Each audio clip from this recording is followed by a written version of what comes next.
family. Hope all is well with you guys. Taking a break here. Got a lot going on. Had to come on site today for a series of meetings I had to attend. Still got a few more to go. Got some high level briefings I have to do as well. But I just want to talk to you guys briefly here. Not sure if you guys are aware that California governor declared a state of emergency for monkeypox. Now, family, we shouldn't be surprised, especially after seeing how things were pushed during this pandemic. I'm going to call it a pandemic. We see how the media work in cahoots with the pharmaceutical companies. So I want to just kind of point that out, touch on that briefly about the state of emergency for monkeypox. In family, the hustle is continuing, going from one so-called situation to another situation. You guys remember when I started doing videos on the COVID stuff?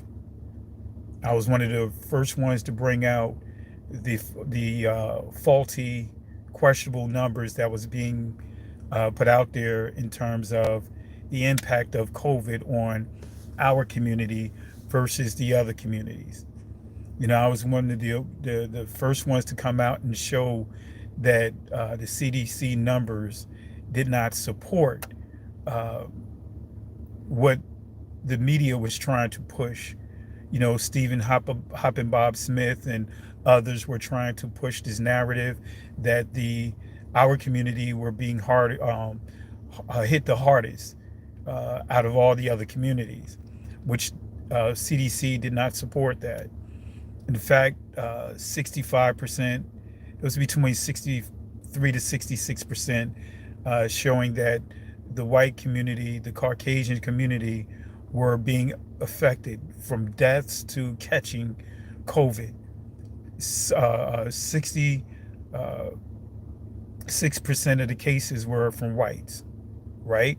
Also, I showed numbers showing that what came in second was the Spanish community. And then the group that came in third was our community for 12%, right? So they put this narrative out there, starting with the president of the United States, the Democratic, that whole group. They put out a series of lies, even after going back on what they said was legally impossible to do, right? When Trump was in office, they said that, and the concerns were brought up about them pushing a mandate. Nancy Pelosi, Joe Biden, the whole group of Democrats, including Bernie Sanders, emphatically spoke and said that mandates were not constitutional. That wouldn't happen. Even what's the guy named, the doctor, can't think of his name now, that kind of had the face of this so-called pandemic, the COVID. But anyway, we see what happened. We see that how Joe Biden pushed this unvaccinated being a threat nonsense by purposely shifting and not telling the truth. Fauci, that's his name. Thank you, guys. Not telling the truth about the what they want to call breakthrough cases, right? The breakthrough cases were based off of a community up in Massachusetts in which almost 400 people caught COVID, Barksdale, Massachusetts. And after 400 out of the 400 cases, 80%, between 80 to 85% of the cases were vaccinated. So out of almost 500 cases, over 400 of those cases were by the vaccinated. And what they considered to be unvaccinated was not just what was those that did not take the jab and any of the jabs, and also those that took one jab were still considered unvaccinated. That's the part that they did not tell you. They wanted to use the non-vaccinated, They really want to just push up and inflate those numbers, right? So we see the ugliness, even breaking HIPAA laws, right? With this whole mandate, to whereas those supermarkets, small businesses, or whatever, can ask you whether or not you were vaccinated, and attempted to put the pressure on you to declare whether or not if you were vaccinated. Family, that's breaking the HIPAA laws. You don't have to share your medical information with anyone, right? That's not authorized to do so. But anyway, so this monkeypox, right? Early on, they were trying to put the faces of our people, right, on in front of this monkeypox. All the images that you were seeing was our people, when actually the people that was catching the monkeypox or whatever, having it, was Caucasians, right? Even Africa called them out on that, called the media and called the American propaganda machine out on those things. So also what they're not going to tell you is that the ones that are actually getting caught with the monkeypox is the gay and lesbian community, homosexuals. That's the part they're not going to tell you. See, should we be surprised that California is having an outbreak supposedly, right? The outbreak is, right, the last I saw it, supposedly there were 3,000 cases, not just in California, but outside of Africa, total. But now they're taking those 3,000 cases and trying to make it into another pandemic scare, fear. So monkeypox, right? Those that are carrying and spreading it are homosexuals. Now, I'm not saying that monkeypox is a disease that was created by those that are behaving in that lifestyle. I want to make it clear.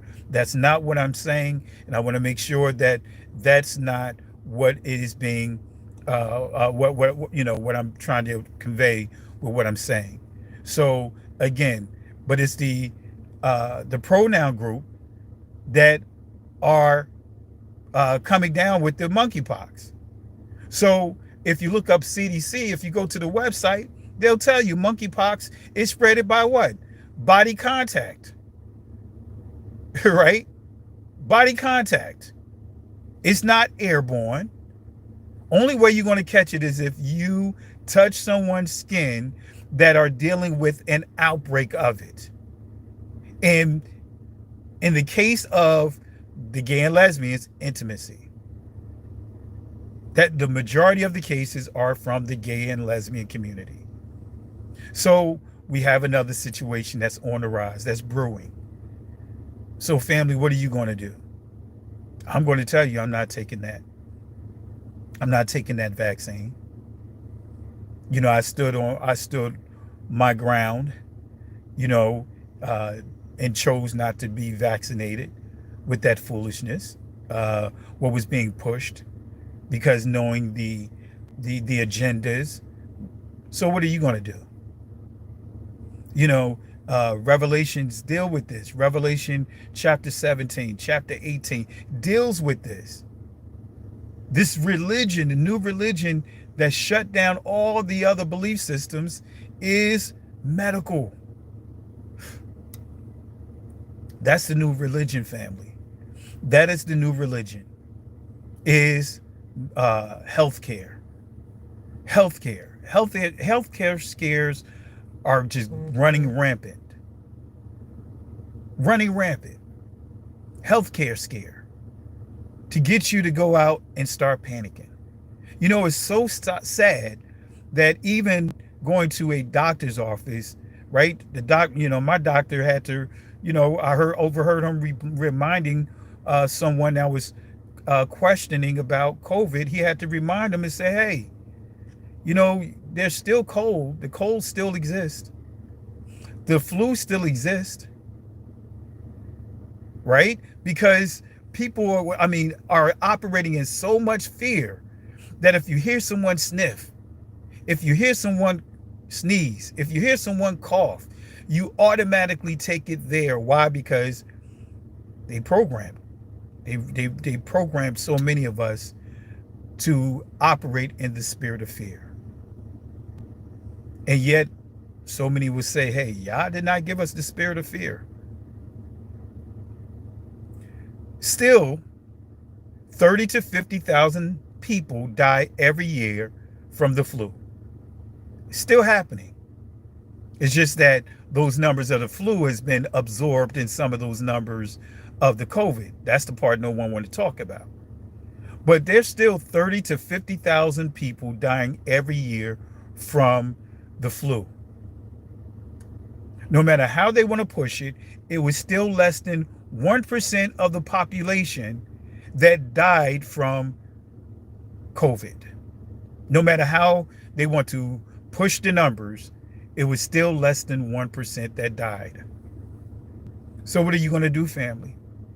See, we got so many different things we could be talking about, but many are choosing not to talk about it. This is what's coming down the pike. It's going to come to your city, especially if you live in a big city. Should we be surprised that California supposedly having these outbreaks, right? These huge outbreaks, supposedly. Well, you have San Francisco, which is one of the largest gay and lesbian communities in this country outside of New York. Greenwich Village, for those that know and grew up in the around the way from the New York, New Jersey, Connecticut metro area, you know about Greenwich Village, you know, especially from the poetry scene. When I used to go over to Greenwich Village, because it's a famous poetry spot over there called the New Eurekan, and also New York University is over there. But anyway, should we be surprised, family? You know, that is rising among those places. So California, you're going to hear about New York, you're going to hear about Chicago, you're going to hear about where there are large communities of the gay and lesbians. You want to hear about it in Israel, Tel Aviv. Most people don't know that Tel Aviv has the largest gay and lesbian community around the world. In Tel Aviv, in Israel.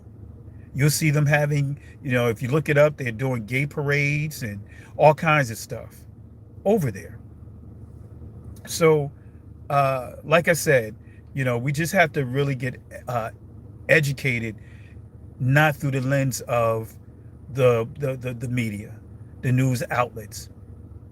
Because if you leave it to the news outlets, our community will be getting hit hard right now about this as well. It's always our community. Make us be the guinea pigs. And that's what they did with this COVID. Had our people try to get our people to line up to be the guinea pigs by taking the jab.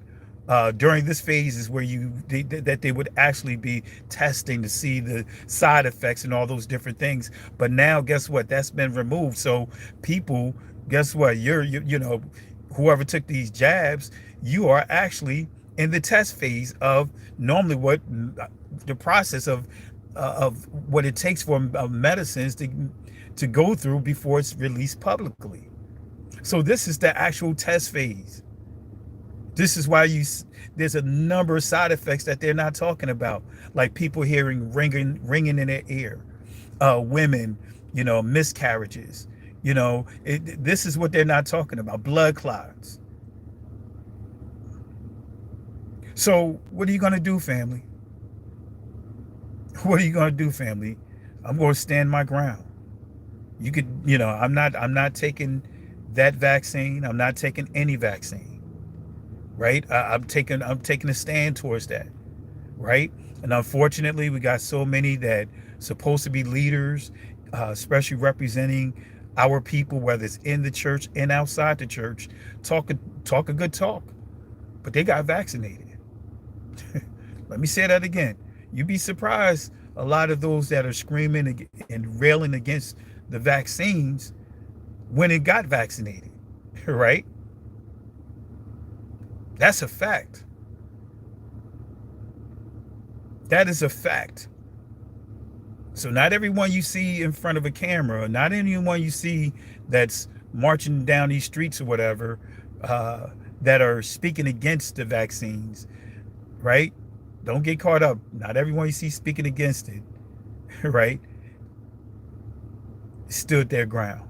They actually went and got vaccinated. So, with that being said, family, I just want to take a moment to talk to you guys briefly and just talk to you guys about what's coming down the pipe. You know, it's going to always be something else. Right now, it's getting ready to transition from COVID to the monkeypox, and the reason why they're not pushing the mandates anymore with the COVID is because they met their threshold. They wanted to get at least 180 million people taking these jabs. And if you do the numbers, 180 people, and they had to take, let's just say, a minimum of 2 jabs, and let's just do the bare minimum of saying $50, right, per shot is what it costs. So multiply $50 times 180 million. Matter of fact, let's just combine both shots and round it off to $100. Now multiply 180 million times 100. 180 million people times $100. That's a lot of money right there. 180 million. So you're talking, you're getting into billions of dollars, family. Billions of dollars that was made off of this. Pfizer got every money back. They lost one of the biggest lawsuits, and they got all their money back and then some. I want to thank Nehemiah. I want to say thank you, peace and blessings to you, family. Let's show Nehemiah some love for being a blessing, for just sowing a seed into this work. Really appreciate you, Nehemiah, and I want to keep pushing this truth. Really appreciate you. And family, this is what we need, man. We need people that's going to stand on the truth, not just talk about it, but truly be about it. So with that being said, family, I'm gonna have to give it a run. I got another meeting I have to rush over to. This is meeting day for me, right? But we'll do a live on it. I'm going to schedule some lives for this week, and I am getting closer. I'm more than likely I'm just going to release Road to Savannah Part 2. Initially, I was going to do one full video of an hour and a half, almost 2 hours, but just to avoid the delays, I may go ahead and release Road to Savannah Part 2, just so that way up until that point it's like an hour and 15 minutes, and that way at least you guys could get some information on the history that I'm sharing. Got some special guests within that as well, so be on the lookout for that, family. But I have to go. In the words of Moses, as he encouraged Israel as they were at what seemed to be a dead end, when they were in the desert, came to this water, and it seemed like it was a dead end. The Egyptians decided that they were going to come and bring them back into bondage, of course, and kill some of them. So they were panicky. They were all over the place. Exodus chapter 14, verse 13 and 14, Moses shared these words with the Israelites by way of the Most High. He said, "Fear ye not, stand still, see the salvation of Yahweh. These Egyptians that you see here today, you will never have to deal with them again." Why? Because the Most High will fight for you. But here's the kicker, family. We must hold our peace. And the Hebrew word there is charash. And what charash means is to be quiet. Charash. You'll see that same word associated with the ark, when the ark settled, right? You'll see charash nak or nak charash. You'll see that whichever order you want to put that in, that would be the same thing that the Messiah had to say to his disciples, not just to the storm. Peace be still. Charash. In other words, we have to learn how to be quiet.